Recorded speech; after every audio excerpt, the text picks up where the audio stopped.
What are the hard facts to know when buying Austin real estate? This show may not be for the faint of heart, but I believe being upfront helps you to set expectations properly. Welcome, my name is Susanna Gentry. I'm your host and Austin, Texas Realtor. Please jump into the comments, say hi, and if you haven't already, please subscribe to my YouTube channel. It'll be linked below the video, and if you click that little yellow bell, you'll be notified each Monday when we go live.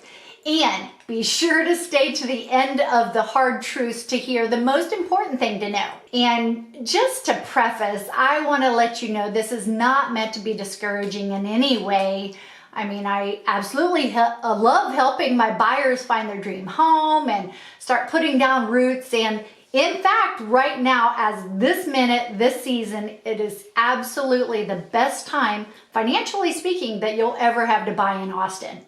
By the way, did y'all hear Elon Musk of Tesla say on Thursday's interview that he predicts Austin to be the biggest boom town that we have seen in the last 50 years? So anyways, from that little nugget, I'll take you into hard truth number one. Your money will only buy you so much.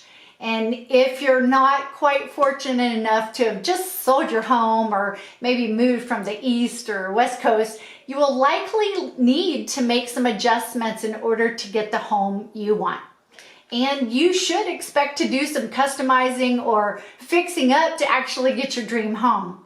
You know, in Austin, it may not be the time to dig in your heels on all of your important items. You know, getting into the home you'll love will likely be you determining what are actually deal breakers instead of just your preferences.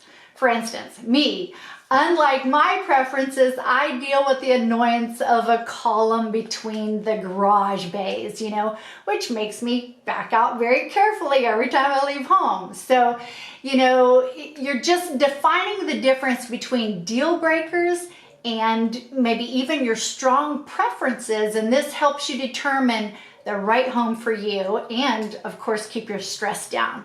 So, number two, real estate here in Austin is not going to get any cheaper. You know, so really think about, what is your plan? Are you serious about buying? Are you consciously aware that it's an investment versus just an emotional buy? You know, buying a home is a major life event, and have you maintained your credit? Do you know about your debt to income ratio?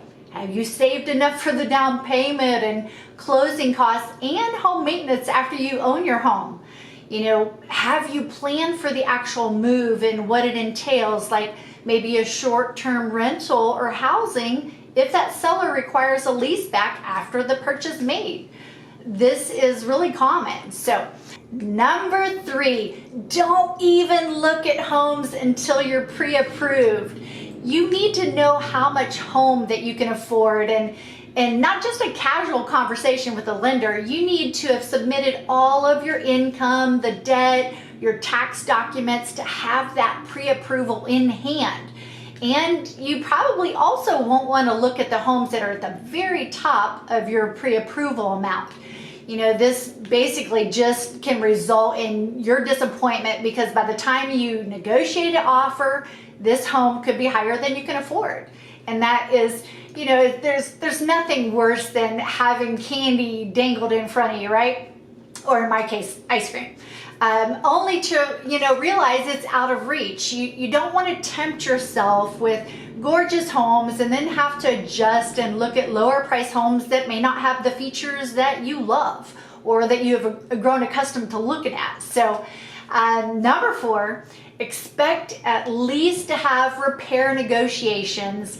And, you know, one thing to keep in mind, do you really want to lose a home over $1,000?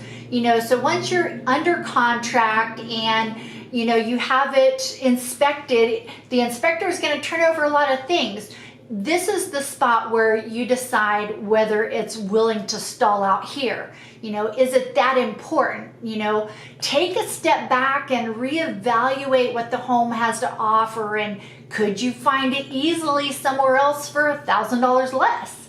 You know, you really have to set aside emotions and look at the big picture Not fret over the little things, but be more concerned about any major repairs and how they can be resolved. And you can definitely expect the seller is not going to give you a credit for all of the repairs that the inspector finds. You need to sit down and calculate the cost, and potentially you can ask for a seller's contribution, and this is fair. However, definitely not certain right now. So number 5, a perfectly staged and well-maintained home is going to cost you a lot more. I mean, do you love it? Does it look like a model home? Is it neat and clean? Well, these homes are going to draw the buyers like bees to honey. So prepare your offer to look very attractive, because if you don't, there's another buyer that's standing over here preparing to make an offer that's even more than yours. So number 6, you should have the skill of visualization. You want to get, a home that's a great value. And so when doing this, you may need to see beyond the clutter and ugly paint to buy a home that maybe others can't envision. You can paint walls, you can update the lighting or fixtures, even make some modifications. You simply need to be better at seeing past these things than the other buyer can. So earlier I promised the most important hard truth to know, and that is you buying a home at, not below, fair market value is a good thing. Real estate is considered, the best investment, and with Austin being the boom town, most likely you're not going to find a home priced under market value here. So be ready to present your best offer after, of course, reviewing all the comps with your realtor, and know that if the seller has hired a top agent, that home is going to be priced right to bring many buyers in addition to yourself. So in closing, buying a home is one of your life's really most important events. Don't trust it to anyone. Do your homework, choose a realtor wisely. Are they skilled at negotiations? Google them. What's the reviews, Well, I hope you found this information helpful. Please share it with anyone who could also benefit. And as always, if there's anything I can do to help with your specific needs, text me, call me, email, whatever method you like. And before you leave, please jump in the comments and give me a thumbs up and subscribe to my YouTube channel so you can stay in the know and up to date in Austin real estate. Again, my name is Susanna Gentry. I'm your host and Austin, Texas realtor. See you next Monday night.